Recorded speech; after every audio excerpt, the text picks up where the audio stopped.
আসসালামু আলাইকুম। আশা করি সকলেই ভালো আছেন। সামনে যাদের প্রাইমারি ভাইবা পরীক্ষা এবং পদার্থবিজ্ঞান নিয়ে যারা পড়াশোনা করেছেন, এই ভিডিওটি আপনাদের জন্য অত্যন্ত গুরুত্বপূর্ণ। এই ভিডিওতে আমরা আমাদের পদার্থবিজ্ঞান প্রাইমারি ভাইবা নোটের 1 নম্বর রিয়াল ভাইবা এক্সপেরিয়েন্সটি আপনাদের সাথে শেয়ার করব। আশা করছি আসন্ন ভাইবা পরীক্ষায় আপনারা এখান থেকে কমন পাবেন, সেই সাথে ধারণা লাভ করবেন আপনার বিষয়ভিত্তিকের ওপর কেমন প্রশ্ন জিজ্ঞেস করা হয়। তো যার ভাইবা এক্সপিরিয়েন্স নিয়ে আলোচনা করব, তিনি কুষ্টিয়া জেলা থেকে ভাইবা পরীক্ষায় অংশগ্রহণ করেছিলেন। যারা কুষ্টিয়া জেলা থেকে ভাইবায় অংশগ্রহণ করবেন তাদের জন্য মোস্ট ইম্পর্ট্যান্ট, সেই সাথে বাংলাদেশের অন্যান্য জেলা থেকে যারা পদার্থবিজ্ঞানে পড়াশোনা করে প্রাইমারি ভাইবা পরীক্ষায় অংশগ্রহণ করবেন তাদের জন্য খুবই গুরুত্বপূর্ণ। তো ভাইবা বোর্ডের সদস্য ছিলেন ADC ma'am, DPO sir, PTI ma'am ছিলেন। আমি অনুমতি নিয়ে প্রবেশ করলাম, সালাম দিলাম, বসতে বললে ধন্যবাদ দিয়ে বসলাম। এরপর ডিপিও স্যার কাগজপত্রগুলো চাইলেন, আমি কাগজপত্রগুলো দিলাম। এরপর এডিসি ম্যাম জিজ্ঞেস করলেন আপনি কি করেন এখন, তো আমি বললাম।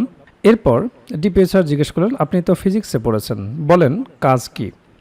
তো আমি বললাম কোনো বস্তুর উপর বল প্রয়োগের ফলে যদি বস্তুটির স্মরণ হয় তাহলে প্রযুক্ত বল এবং বলের দিকে বস্তুর অতিক্রান্ত দূরত্বের গুণফলকে কাজ বলে। এরপর স্যার জিজ্ঞেস করলেন কাজের একক কী। তো আমি বললাম নিউটন। আসলে কাজের একক নিউটন না, কাজের একক হচ্ছে জুল।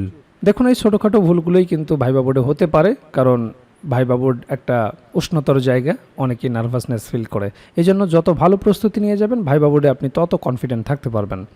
এরপর স্যার জিজ্ঞেস করলেন নিউটন কি। বললাম যে পরিমাণ বল 1 কিলোগ্রাম বস্তুর উপর প্রযুক্ত হয়ে 1 মিটার পার সেকেন্ড ত্বরণ সৃষ্টি করে তাকে 1 নিউটন বলে। এরপর স্যার জিজ্ঞেস করলেন নিউটনের দ্বিতীয় সূত্রটি বলুন। বললাম বস্তুর ভরবেগের পরিবর্তনের হার এর ওপর প্রযুক্ত বলের সমানুপাতিক। বল যেদিকে ক্রিয়া করে বস্তুর ভরবেগের পরিবর্তন সেদিকেই ঘটে। তো আপনাদেরকে অবশ্যই নিউটনের 3টা সূত্রই দেখে যেতে হবে, কোনটা জিজ্ঞেস করে। আর এই সব বিষয় নিয়ে আমরা প্রাইমারি ভাইবা নোটটি তৈরি করেছি। ইনশাআল্লাহ এই নোটের বাইরে আপনাদেরকে কোনো কিছু পড়তে হবে না। এরপর ডিপিও স্যার জিজ্ঞেস করলেন জি এর মান কত। বললাম 9.8 মিটার পার সেকেন্ড স্কোয়ার। এরপর ডিপিও স্যার জিজ্ঞেস করলেন কোথায় বেশি কোথায় কম, শূন্য কোথায়। বললাম পৃথিবীর কেন্দ্রে অভিকর্ষ ত্বরণের মান 0, মেরু অঞ্চলে জি এর মান বেশি এবং বিষুব অঞ্চলে জি এর মান কম হয়। এরপর স্যার জিজ্ঞেস করলেন ওজন কি ভর কি। তো আমি বললাম ভর হলো কোনো বস্তুর মধ্যে পদার্থের পরিমাণ, কিন্তু ওজন হলো সেই বস্তুর উপর মাধ্যাকর্ষণ শক্তির পরিমাণ। স্যার বলেন চাঁদে বস্তুর ওজন কেমন হয়, ভর কেমন হয়। তো আমি বললাম চাঁদে একটি বস্তুর ওজন পৃথিবীর ওজনের প্রায় 6/1 কিন্তু ভর একই থাকে। এরপর এডিসি ম্যাম আমাকে জিজ্ঞেস করলেন আমাদের গ্রামে একটি স্কুল আছে, এর ট্রান্সলেশন করেন।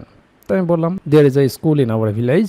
এরপর পিটিআই ম্যাম আমাকে জিজ্ঞেস করলেন 1 কেজি তামা আর 1 কেজি তুলা কোনটার ভর বেশি। তো বললাম দুটার ভরই সমান। এরপর পিটিআই ম্যাম জিজ্ঞেস করলেন বাংলাদেশের আয়তন কত, এর 50% কত। কাগজ কলম না থাকাতে বললেন কিভাবে বের করবেন। তো আমি বললাম বাংলাদেশের বর্তমান আয়তন 1,47,610 বর্গ কিলোমিটার, 2 দিয়ে ভাগ করলেই বের হয়ে যাবে, যেহেতু 50% বের করতে বলেছেন।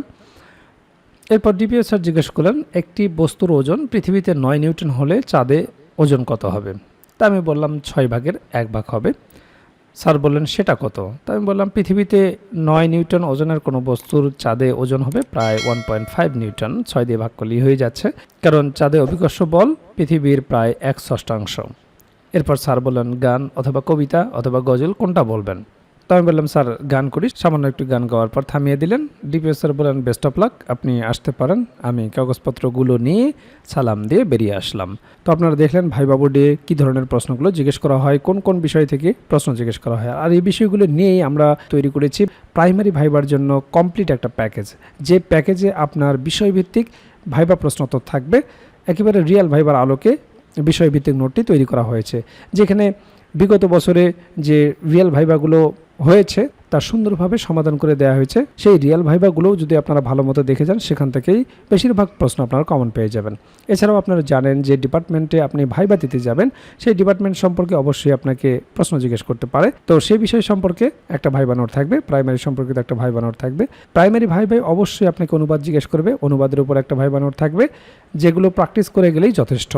এরপর আপনার নিজ জেলা সম্পর্কে অবশ্যই আপনাকে 2-1টি প্রশ্ন জিজ্ঞেস করতে পারে। আপনার জেলা কেন বিখ্যাত, আপনার জেলা দর্শনীয় স্থান কি, আপনার জেলার নামকরণ ইতিহাস কি, বিখ্যাত খাবার কি, ভাষা ও সংস্কৃতি সম্পর্কে জিজ্ঞেস করতে পারে, মুক্তিযুদ্ধে কী অবদান রেখেছিল, নানাবিধ গুরুত্বপূর্ণ প্রশ্ন থেকে আপনাকে 2-4টি প্রশ্ন জিজ্ঞেস করতে পারে। তো সে সম্পর্কিত আপনার জেলার ওপর সুন্দর একটা সাজানো গোছানো নোট থাকবে।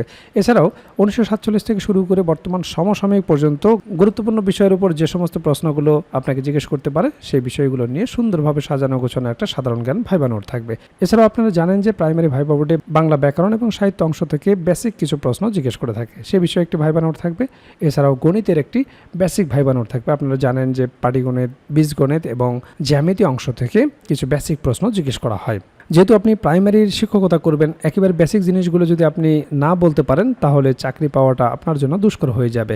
কাজেই ভাইবা পরীক্ষায় আপনি যত ভালো করবেন আপনার চাকরি পাওয়ার সম্ভাবনা তত বেড়ে যাবে। কাজেই যারা প্রাইমারি ভাইবার জন্য গুছিয়ে কার্যকর একটা প্রস্তুতি নিতে চান, আমাদের ভাইবা প্যাকেজটি দ্রুত সংগ্রহ করুন। ইতিমধ্যে অনেক প্রার্থী আমাদের কাছ থেকে ভাইবা প্রার্থী সংগ্রহ করেছেন, তারা প্রস্তুতি শুরু করে দিয়েছেন।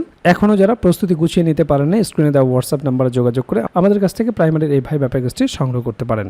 প্যাকেজটি আপনারা দুইভাবে নিতে পারবেন, আপনারা হার্ড কপি নিতে পারবেন কুরিয়ারের মাধ্যমে, এছাড়াও পিডিএফ প্যাকেজ আপনারা নিতে পারবেন।